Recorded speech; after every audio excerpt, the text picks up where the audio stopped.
understanding count the number of the beast, for it is the number of a man, and his number is 600 score and 6.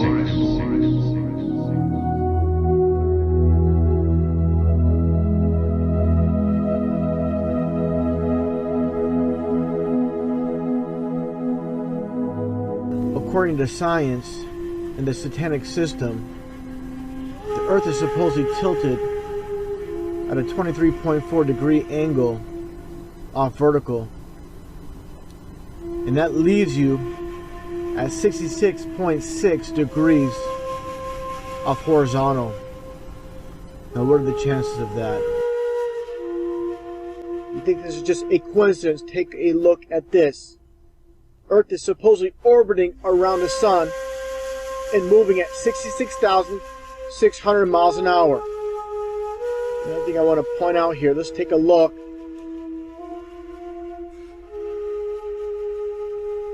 Now let's take a look at this model with the Earth supposedly orbiting the sun, and of course the moon orbiting Earth. And while this is all taking place, Earth is supposedly rotating. Let's take a look at this image here. Polaris, the North Star. Take a look at this model here. Now, explain to me, for anybody out there, how is it possible for the North Star or Polaris to remain constant above the supposed North Pole while it's orbiting around the sun? It makes absolutely no sense because it doesn't happen. It does not take place. That's simple.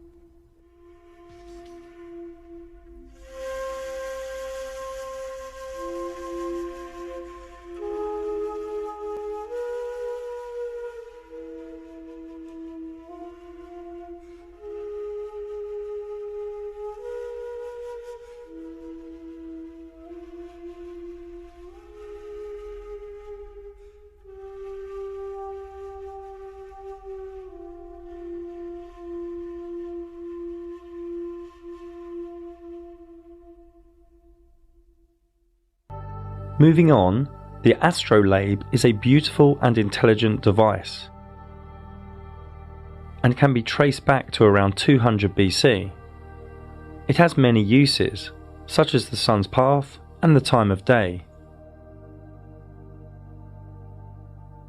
It's made up of 4 plates and a ruler, and together each part has specific uses for measuring, observing and calculating. The device can be used for star locations, cardinal directions, wandering star positions, sunrise and sunsets, eclipses, and so much more. And this still works today. No CGI and no Wi-Fi needed.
This one is called the Vela pulsar, and it's magnificent.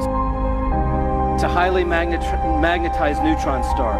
And as it is oscillating, you can see what's happening. It's shooting a radio frequency out of itself. When they aimed the radio telescopes at the Vela pulsar, this is what they heard. And this is what this guy does 24/7, day and night, 365 days a year. The Vela pulsar sounds like right now. This is it. Listen to this.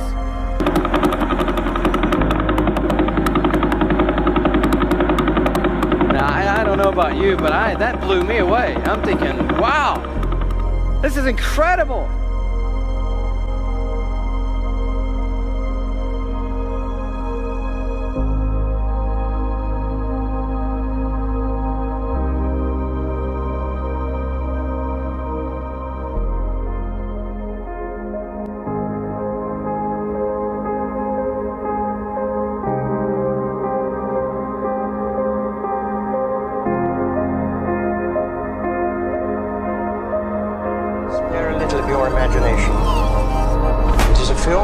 Describe to you the effect of cymatic frequencies on matter.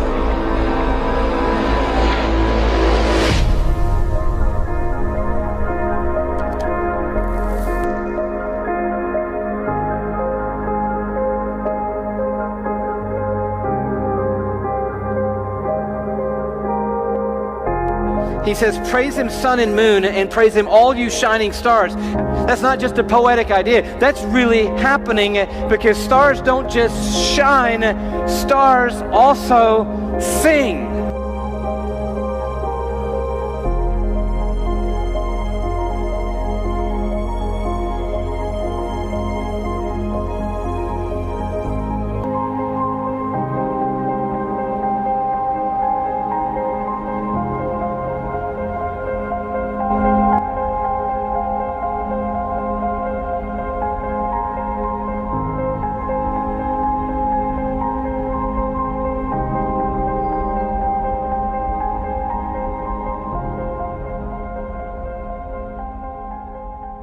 Usually in science, if we're off by a factor of 2 or a factor of 10, we call that horrible. We say something's wrong with the theory. We're off by a factor of 10.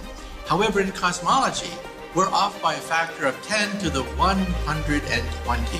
That is 1 with 120 zeros after it. This is the largest mismatch between theory and experiment in the history of science.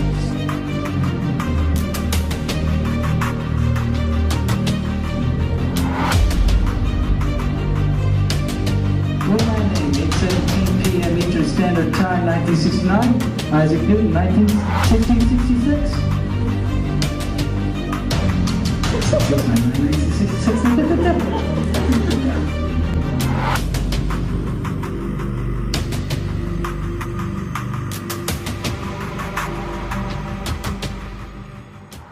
What is gravity? You have no idea. Okay, next question. Here's the difference. We can describe gravity. We can say what it does to other things.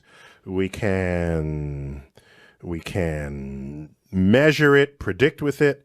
But when you start asking, like, what it is, I don't know.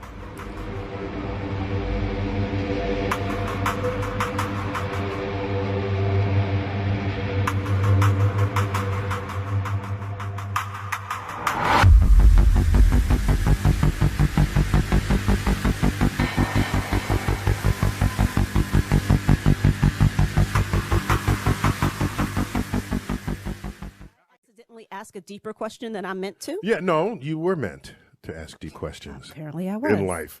So to say, what is it? I think Einstein, in an Einsteinian answer, we would say gravity is the curvature of space and time. And objects will follow the curvature of space-time, and we interpret that as a force of gravity. That's probably the best answer I can give to a what is gravity question. Or why is there gravity? That's the best I can do there. I think that's a good start.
When I first made the correlations between Kabbalah and science, I was stunned.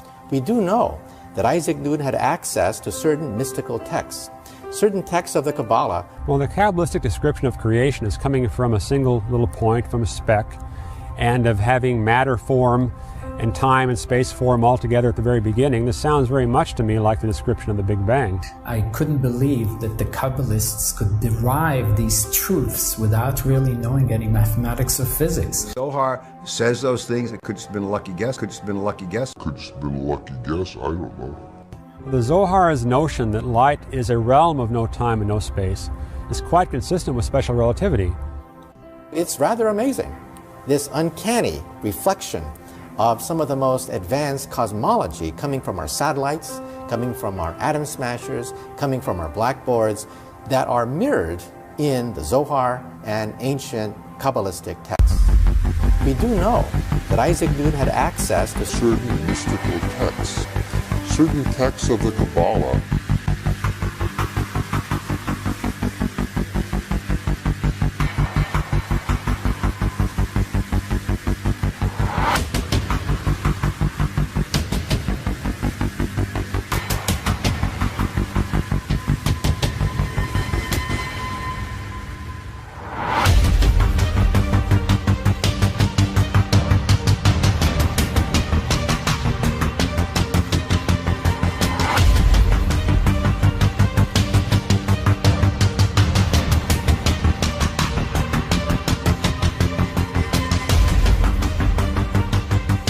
The first lunar mission to the moon wasn't so much about going to the moon.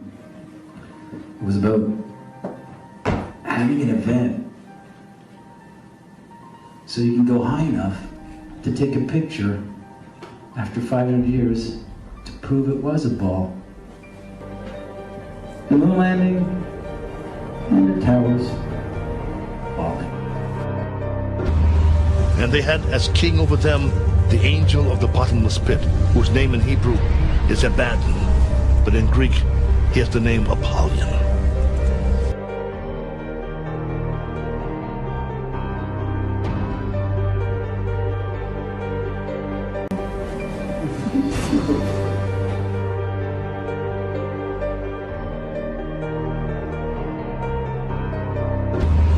And they had as king over them the angel of the bottomless pit, whose name in Hebrew is Abaddon, but in Greek he has the name Apollyon.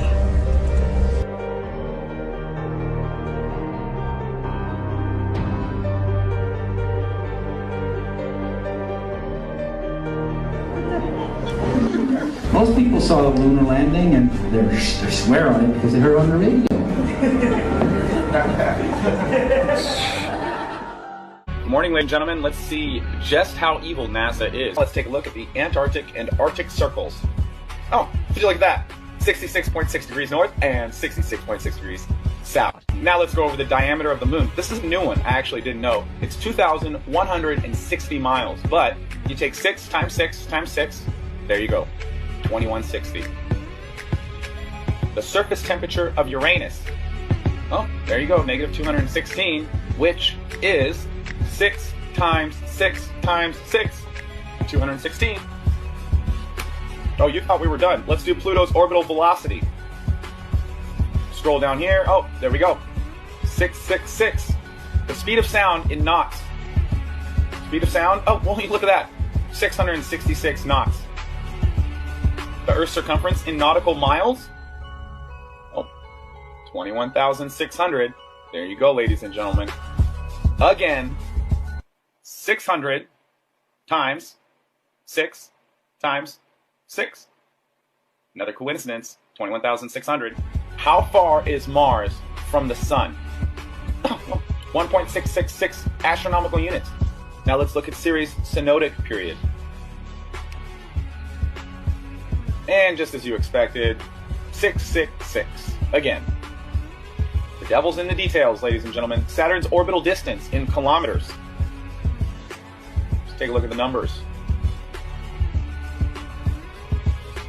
Oh, 1,426,666,000.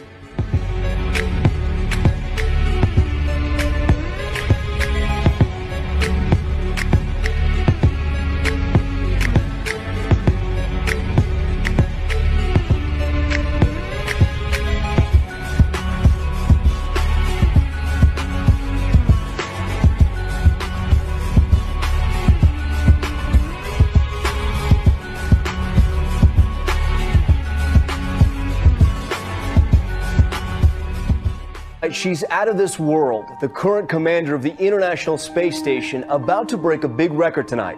Here's ABC's Gio Benitez. They call it the Peggy factor, Mission Control's code word for the way superstar astronaut Peggy Whitson always gets the job done. I love it up here. Tonight, Commander Whitson making history with her record for any American. By the time she lands in September, her tally will be 666 days in space. 666 days in space. 666 days in space. The greatest trick the devil ever pulled was convincing the world he didn't exist.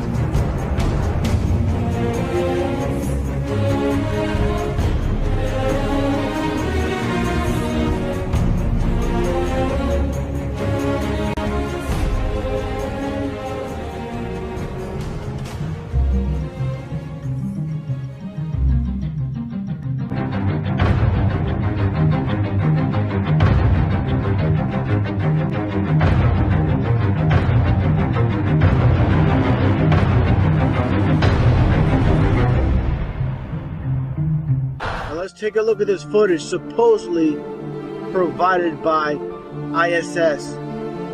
This is nothing more than CGI. Nothing more than a cartoon. Nothing about this is real. And this is what you base your belief that we live on a spinning ball. This is complete garbage. There's an old saying in Tennessee, I know it's in Texas, probably in Tennessee, that says, "Fool me once, shame on you." It fooled me, we can't get fooled again.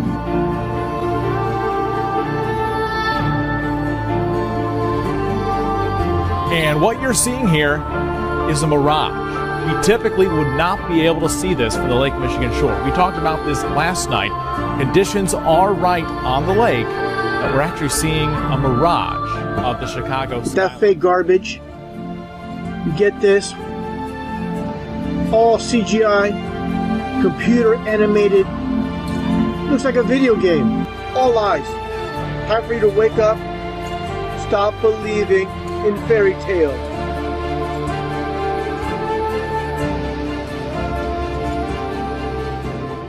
This calls for wisdom. Let the one who has understanding calculate the number of the beast. For it is the number of a man, and his number is 666.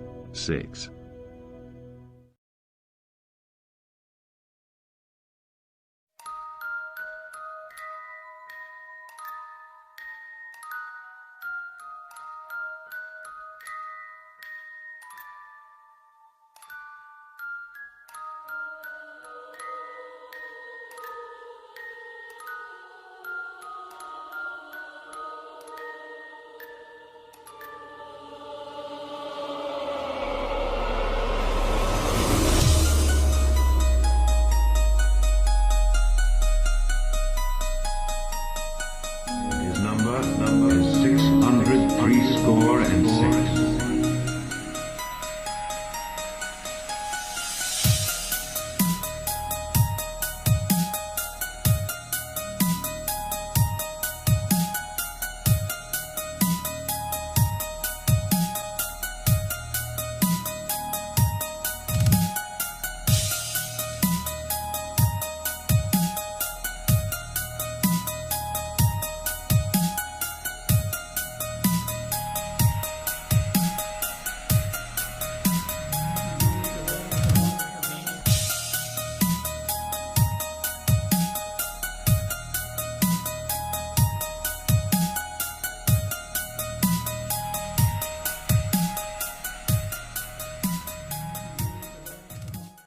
If NASA is right and there is, we do live on a ball, they're going to have to make up that curvature. If it's not in the 20 miles I'm shooting, well then that means it's got to be made up further on down the line. So you can't have it both ways. You can't say we live on this ball and then say, oh, you can't detect the curvature. Well, you got to detect it somewhere, because if it's not dropping here, it's going to have to drop even more down the lines in order to make that circle, that ball they say we live on. And it's pretty round. That blue marble they give us is perfectly round.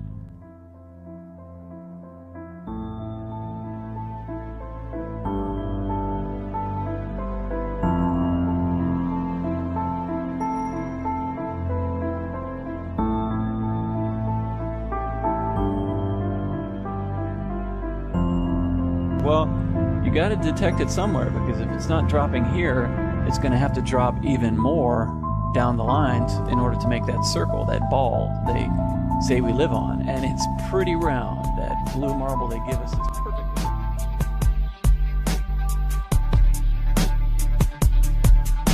But you actually compound the problem if you start using the argument, well, there are, peaks and valleys and hills and mountains and plateaus and canyons and blah, blah, blah. All you're doing is pushing the problem further out. And eventually you, the ball earther who uses this argument, are the one who's in danger of falling off the edge of something. Because you can extend that out only so far, and then you're going to have to correct the terrain back to that 8 inches per mile squared so that you can have your 25,000 miles circumference ball.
The abyssal plain is the actual bottom of the ocean for the most part. It is the deepest part of the ocean anywhere. The flattest part of the ocean, excuse me. Not necessarily the deepest, but it's the flattest place on Earth. We got continental shelf, continental slope, we have submarine canyon, we have deep sea trench, we have abyssal plains over here and over here, flattest places on Earth. So we're going to summarize our lesson by looking at these different parts of the map here and try to find some of the features. We're going to start out down here at the tip of South America because it's got such a nice continental shelf sticking out here, and then we can see the colors very clearly graduated. So we've got a continental shelf, and then we can see this area here where it slowly gets darker and darker. That would be our continental slope, dropping down into a nice large abyssal plain here. Okay, a nice large abyssal plain. And if you look at this map, there are quite a few areas where we got some huge areas of abyssal plain. Okay, abyssal plain areas here and here and here and around here. And these abyssal plains can be parallel right along the mid-ocean ridge.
According to Pythagorean math, the 25,000-mile circumference ball Eratosthenes invented does not allow for us to ever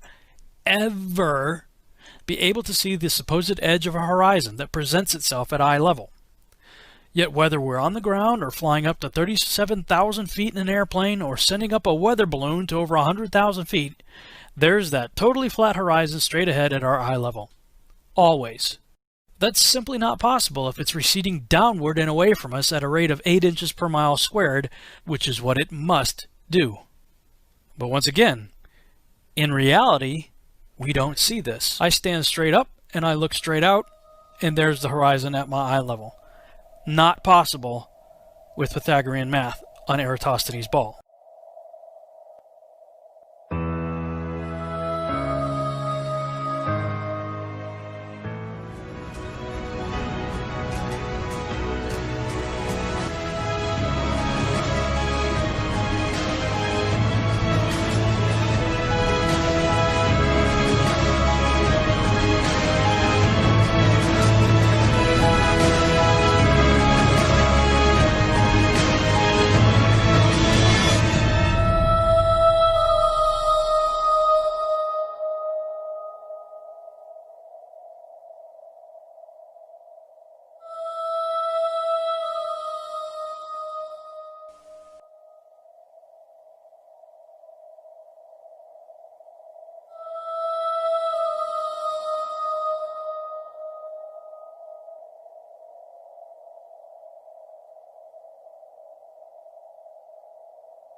The single most effective method of brainwashing is simple repetition.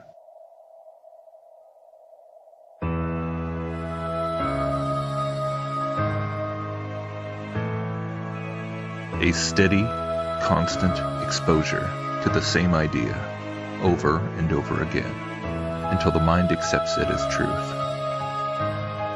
Very much related to this is the use of symbols.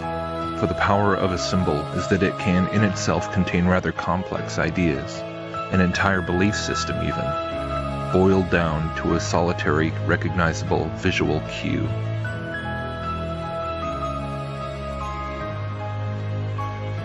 Every time that visual cue is seen, it subtly reinforces whatever inherent concepts have been ascribed to it in the mind of the viewer.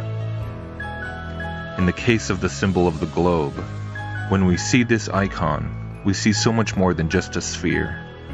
For embedded alongside the construct of the globe Earth is the correlating universe in which it is said to be moving, orbiting, spinning.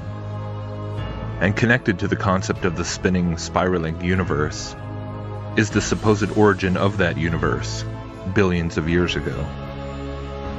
Along with the evolutionary origins of that vast universe, comes the philosophical conclusion that humanity is ultimately no more unique or special in our existence than a bacteria growing on the bottom of a rock, and the assumption that the universe would inevitably have randomly spawned a host of other species of life throughout the vast reaches of space. We assumed that the symbol of the globe could only be so thoroughly ubiquitous and universally accepted because it is what we all know to be the truth. We never stop for a moment to consider the possibility that perhaps the complete inverse might actually be the case. We all think we know it to be true because it is simply so universally accepted and constantly reinforced. But what happens when people start to actually question the monolithic paradigm of the majority?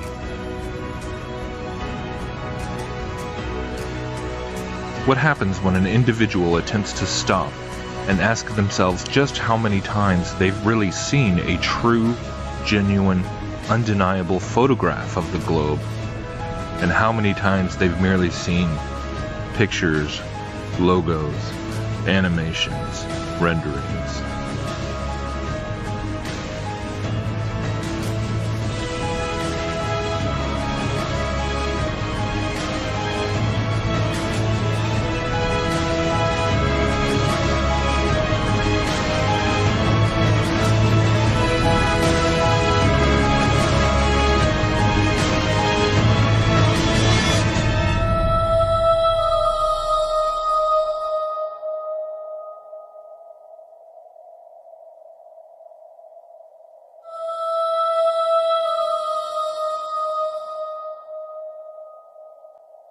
What do they finally begin to see?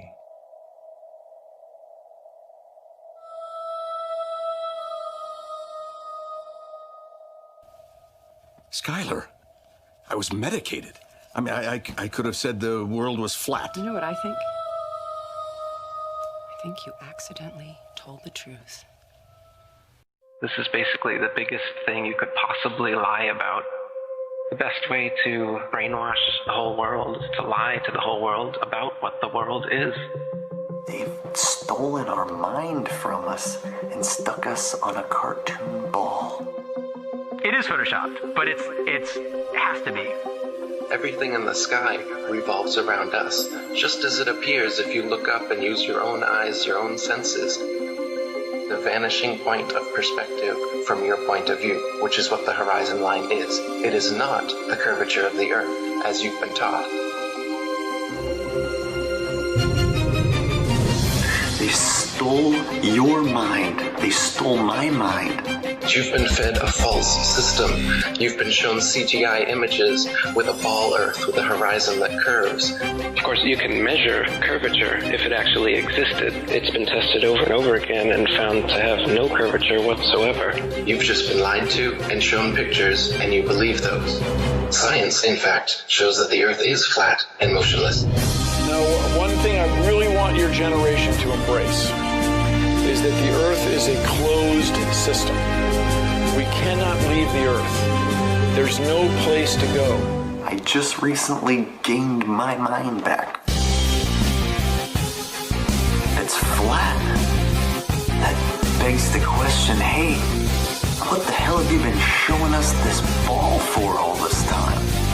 What have you been doing with our money? Did you guys go to space? Is evolution actually real? Did you guys just make this shit up? These are the questions we need to be asking.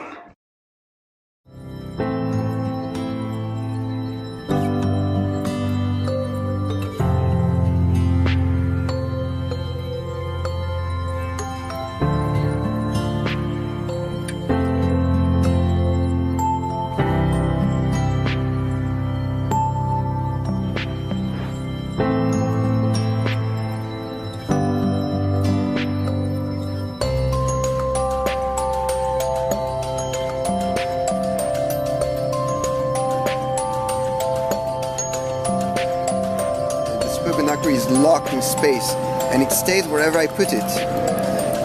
You see, this is quantum trapping.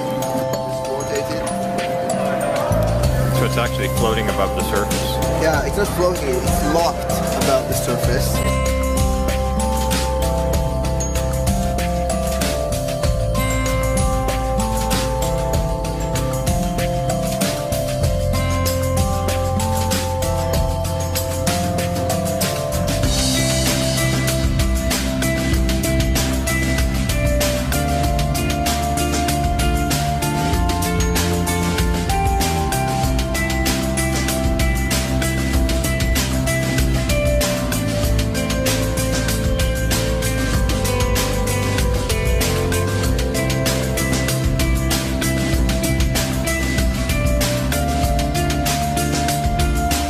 Shall know the truth, and the truth shall make you free.